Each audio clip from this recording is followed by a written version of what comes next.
Sumo ने निंगी से कहा कि वो हॉरिजॉन पे घूमने जाना चाहता है। वो जगह बहुत ही पॉपुलर है, सब लोग वहाँ पे विश मांगने जाते हैं। लेकिन निंगी ने मना कर दिया कि वो सब फालतू है, चलो वापस चलते हैं। सुमो उदास हो गया कि मैं और उम्मीद भी क्या कर सकता हूँ। वो तो शुरुआत से ये 3 महीने चाहता ही नहीं था। वो लोग फिर से अपनी यार्ड पे पहुंच गए और डिनर कर रहे थे। निंगी ने खाना खा लिया था तो फिर सुमो ने भी जल्दी जल्दी फिनिश किया कि हाँ बस एक आखिरी बाइट बचा है। निंगी ने चैंटली रुमाल से उसका मुंह वाइप किया और चाहने लगा कि चलो चलते हैं। वो सुमो को अच्छा लगा कि अपने पार्टनर की केयर करना इस इडियट को आता है। समंदर किनारे निंगी आगे आगे चल रहा था और सुमो उसके पीछे पीछे। सुमो ने पाउट किया कि मुझे लगा था कि उसने कोई सरप्राइज प्रिपेयर किया होगा, लेकिन वो तो बस यहाँ पे वॉक के लिए आया है और उसने मेरा हाथ भी नहीं पकड़ा। कितना इडियट है वो, बिल्कुल भी रोमांटिक नहीं है। तभी निंगी रुका कि हम पहुँच गए।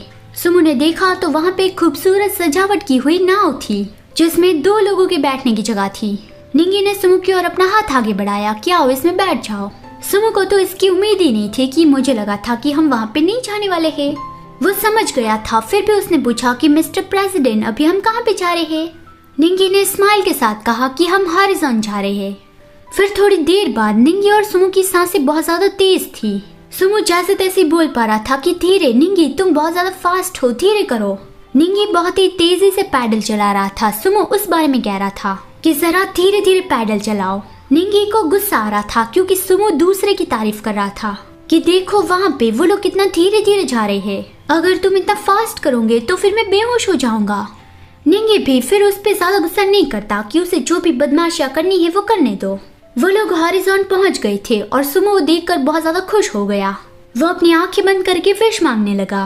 पहली विश उसने ये मांगी कि उसके डैड जल्दी से जेल से बाहर आ जाए, और उसकी दूसरी विश ये थी कि ये 3 महीने जिस तरह से वो निंगी के साथ रह रहा है वैसे ही वो निंगी के साथ हमेशा रहना चाहता है। निंगी अपनी आंखें बंद करके बैठा था तो सुमो उसकी ओर देखता हुआ मन में बोलता है कि मैं हमेशा उसके साथ रहना चाहता हूँ।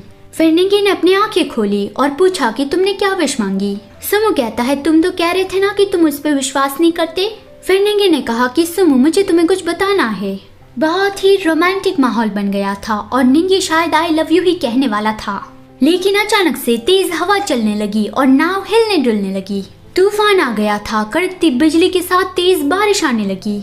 बिजली उन लोगों पे गिरने वाली थी तो फिर वो लोग पानी में कूद गए और नाव पूरी तरह से टूट के टुकड़े टुकड़े हो गए। अब उन दोनों के पास कोई सहारा नहीं था, वो दोनों ऐसे पानी में थे। ज्यादा पानी निकलने की वजह से सुमो खांसने लगा था। निंगी उसे संभालता है कि क्या तुम ठीक तो हो। बोट के सारे टुकड़े पानी के ऊपर तैर रहे थे तो फिर एक बड़ा टुकड़ा ढूंढ के निंगी ने सुमो को उसके ऊपर बिठा दिया और वो अभी पानी में ही तैर रहा था। तो सुमो को उसकी चिंता हो रही थी कि इस तरह से तो उसकी सारी एनर्जी जल्दी खत्म हो जाएगी, उसे अपने लिए भी एक लकड़ी ढूंढनी होगी। लेकिन निंगी ने कहा कि तुम अपना देखो, मेरी चिंता मत करो। वहाँ नजदीक में ही पत्थर की एक छोटी चट्टान थी। बड़ी लहर की वजह से वो टूट के इन लोगों पे गिरने वाली थी, लेकिन निंगी ने सुमो को कवर किया और वो बड़ा पत्थर उस पे गिर पड़ा।